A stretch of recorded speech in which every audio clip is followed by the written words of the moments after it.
So the machine we have behind us is a 1908 Goldbeer steam logging machine, and its purpose was to pull logs through the forest so that they would eventually be transported to the sawmill.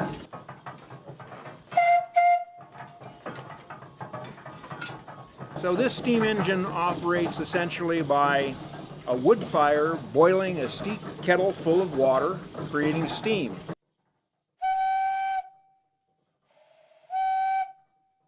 It carries a variety of whistles on it, but back in the day really it only had one whistle for purposes of communication within the forest.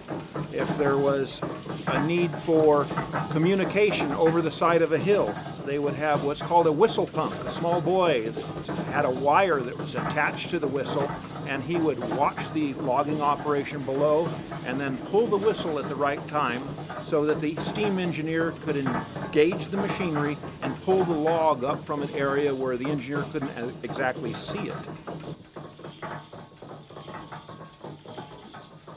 So what we will be doing is a demonstration of how this machine actually moved logs through the forest. Essentially, the loggers would drop the trees and this machine would roll the logs into two-pole chutes, which is basically a road through the woods. They would drag these logs through the woods, eventually dumping them into Shaver Lake. It would be gathered up by the steamboat, the Michigan, transported over to the sawmill. The sawmill would then cut them into boards.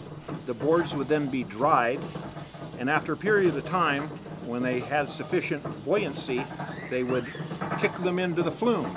And then the flume was 42 miles long and would reach Clovis 6.5 hours later. So at the turn of the century, this was the latest and greatest technology. And so for 108 years old, it's a pretty fascinating machine.